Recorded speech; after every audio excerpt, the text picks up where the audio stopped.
guys, and welcome back to the channel, or welcome if you're new. My name's Heather. I'm a queer author of dark fantasy and supernatural horror, and today I thought I'd bring you along on the Cursed Cove book launch in-person event. So we're all packed up in the car. I've got little Dragon. Say hi! Being a good girl, and beautiful wife Leanne's just finishing printing something for me because the printer decided it didn't like me today. So I will see you when we get to the event. I will see you when I get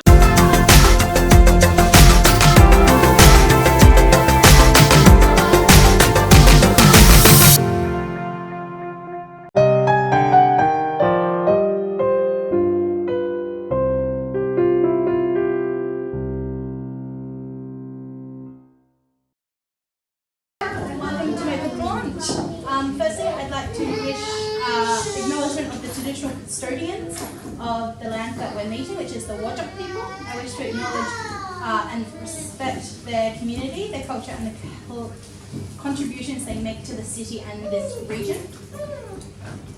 Also, I'd like to thank all of you for coming.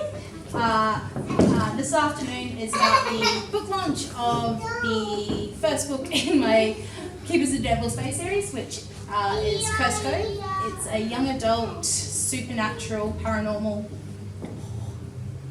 horror festival. I'd like to thank my beautiful wife Leanne, who has had to listen to a great range of tiresome plot wielding and reading.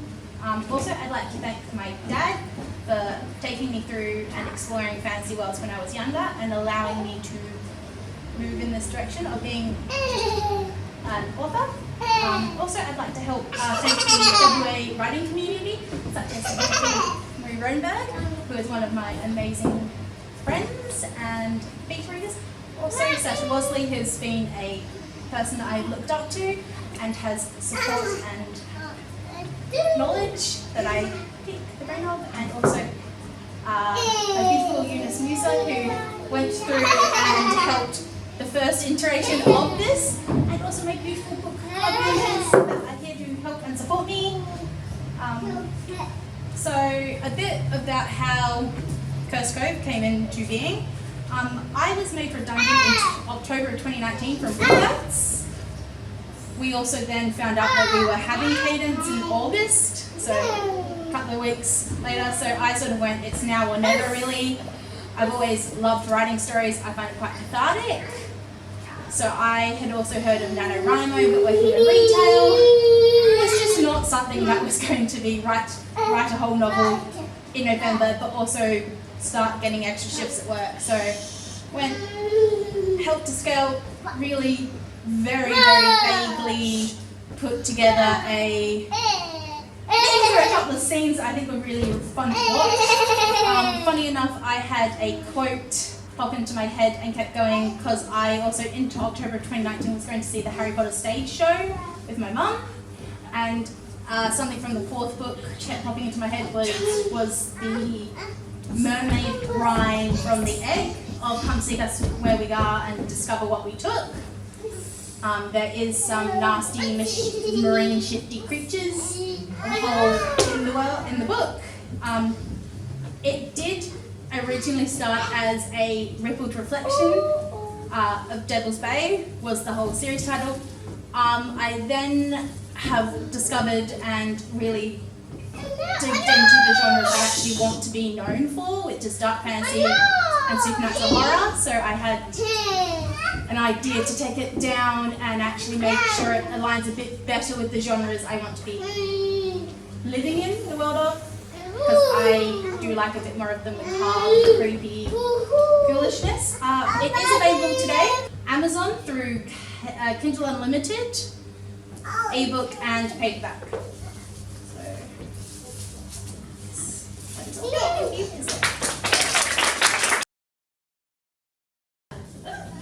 Can you tell us a little bit about the premise of the story? We follow the Nerida twins at the beginning. Well, actually, you dropped straight in after a boating accident between the Nerida twins. So we have Kimberly and Delilah. We're following Delilah. There is an accident. They are confronted with a creature. The blurb is following having an accent on the summer festival leaves a small town lakeside of Devil's Bay rot. Delilah and her sister have fought for most of their life to break free of each other, still haunted by the events that happened at the festival and the nightmarish creatures lurking in the water with talons clawing for the surface. Long-held secrets will be aired that will push the narrative family and the townspeople to breaking point.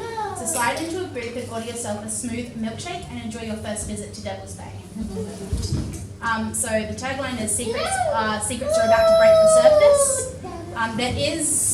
So it's a small town rocked by a tragedy, but there's also a bit more of a twisted past that has been ignored or just they are like a tourist hotspot. Like Devil's Bay is like pretty marine. We've got like an artisan community, so they rely really heavily on tourism. So they don't want a lot of their dark, gritty, like past. So it's, well, something's happened and now we're not going to ignore it because you can't. So the narrators are doctors, so the two parents are doctors, so a very prevalent family in the community is dealing with the fallout from it. So, and it goes on from there. Any supernatural things? There are shifters. There is a nightmarish creature in the story. There is also hints at the second book. So there will be a lot more beasties turning up. Exactly. Sorry, I've got another one. I want to know about the cover, like who designed it and where it come from. And like how did you choose it? I had originally the other cover was orange and it was really beautiful, but it didn't quite lend itself to that sinisterness. This one was Zone. So you chose the book cover? I chose the book cover. I didn't get it originally. I will find out. But yeah, no, I chose the cover. It was a pre-made one, just because I wasn't. So you wanted something that reflected the. I wanted, yeah. It was more. I sort of had a few and sort of went. This one reads more thriller. This one reads teenage, young adult, and I sort of wanted something that split the difference of it's dark, it's moody, but I also wanted it set on the water because a lot of the book centers around Rogue's Jetty and Pine Island, which is a little island in the middle of like the estuary basically that Devil's Bay is. So it's very water based. So I was like, no, we have to get it back onto the water. Yes, there is. I will say there's about 3 words of profanity in it. There is descriptions of violence, but it is, yeah, there isn't any spicy, no one's getting their heads ripped off. It is quite clearly young adult. Is the place that it's based on somewhere you know? Is it like It is a fictional town in Tasmania. So it's not a real place, but Tasmania is sort of the idea. Kind of like that Devil's Fiction area? I haven't actually been there. I have then since found out about it, and I'm like, I'm going to send my mum who lives in Tasmania. I'm like, you've got to go to this one spot, and you've got to take photos of the book in that one spot for me. But yeah, no, it gave the sort of ethereal, like, yes, it's all pretty, but there's also parts of Tasmania that have that grit and grime, and Tasmania, like the places that I've been do sort of have that artisan requiring of like a bit more tourism coming in, and they have festivals and all that. So have you formulated any book questions for it? no, but there are actually some for the book that's coming out in June 2023 that I'm actually going to put in the book, but I'm also not going to make my book club buy the book because I think that's a bit harsh. I'm going to make that one. Oh, you can do that, you're in charge. Yes, I know. I'm just a lackey. So what are you working on next? I currently have 42,000 words in the sequel, which is actually going to be called Haunted Headlands. So we're going to get a bit more of the structure of what the beasties that we meet in the first book are. That also does shake an entire world open. And then I'm also working on a sapphic retelling of Hades and Persephone with Welsh mythology in, and that is being released on the 23rd of June. The pre-order links are available.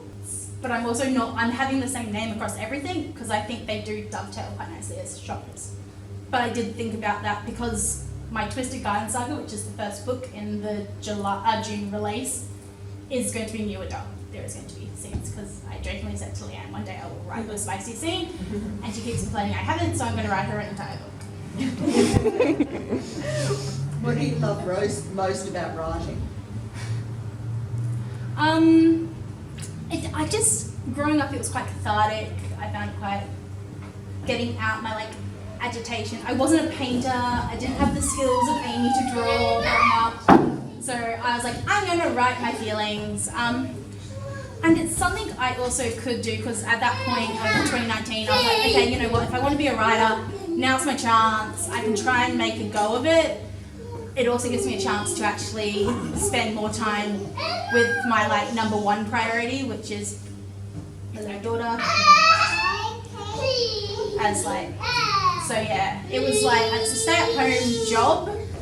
It's also a job that if I go to the park and I get a really good idea while she's playing, I can quickly give myself a voice text. So yeah, but that's what I love most, is actually being able to spend time with my family and getting to meet some really interesting and different people. And then thinking about how, and Googling some weird things. Do that. What was the hardest thing for you in putting this together? Knowing that people aren't all going to like it, and knowing when it was done, of going, at some point I'm going to have to just let it be done and push it out and go, you know what, it's okay if no one likes it. I would like a few people to like my book, but it's okay if people don't like it, and it was a big thing because I'm also dyslexic, so trying to write, get over putting words into a sentence coherently and not going, everyone knows what I mean. It's no, actually, I need to, the cat sat on the mat is an okay sentence. I don't have to try and be Maggie Stiefvater or Shauna Maguire. I can just write a very basic story, and it's okay if it is. I don't have to have perfect prose, it just needs to work. Who did you have edited? Alison O'Neill. No, Owens. Owens. Not O'Neill, Owens. Oh, Eunice edited it. Leanne has to alpha read it, beta edit, and then it went through an official edit. Do you see yourself just writing just more young adult, or do you feel like it's So this series is most likely going to end up a trilogy, just because I don't want to try and overcommit, but also pad the books too much.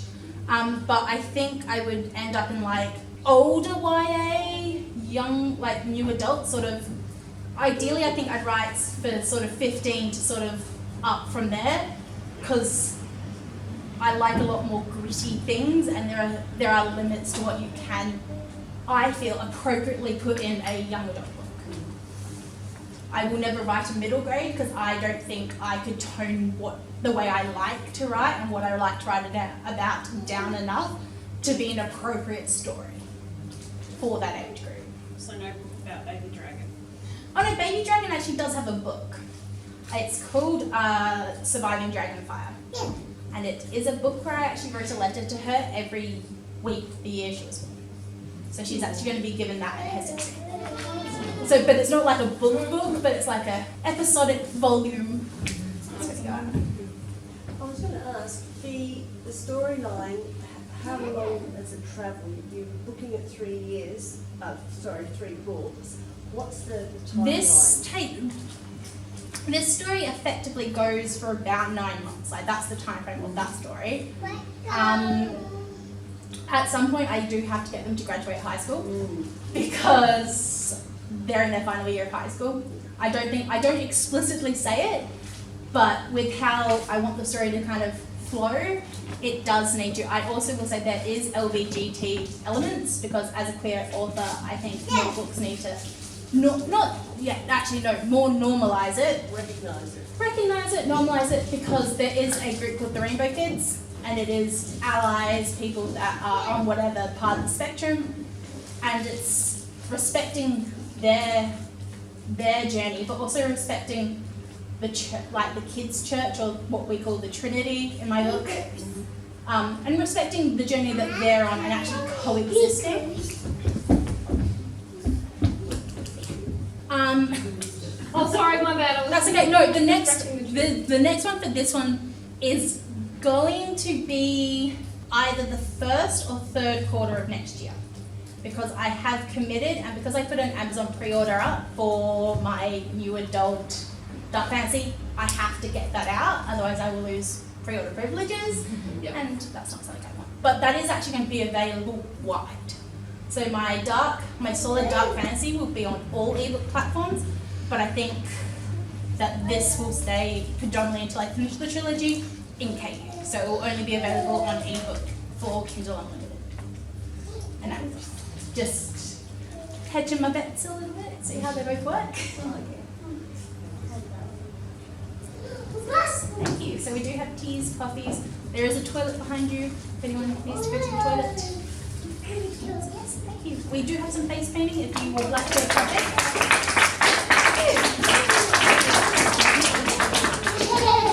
So guys, that was the meat and bones of the book launch for Cursed Cove. I am so happy and that this book baby is out in the world. I am eternally grateful for all the support that you guys have shown me, whether it is coming to my writing sprints to get this done, coming to the actual book launch itself, or even just sharing bits and pieces of it online. It is available in this beautiful hardback. I just adore this cover. It's such a moody cover and it goes really well with the tone of the book. I had about 20 people come to the book launch, and I had a few people that can't attend that have also ordered the book from me. I do have some. I will be putting up the signed copies on my Ko-fi page, which will be linked down below if you'd like to grab yourself a signed copy, or if you just want to give it a read through. It is on Kindle Unlimited, so I do greatly appreciate any support or support. And don't forget that when you do read a book, the best way to also help an indie author is to leave a review. This is Cursed Cove is on Goodreads, Storygraph, BookBub, so a lot of different reading book websites where reviews really help. If you would like me to do a video on any of getting any of those listed, I would greatly appreciate it. I will put the links to the book pages on those websites in the description down below. And until next time, let's use our voices to promote positive change in the world. Thank you and happy reading! Bye bye!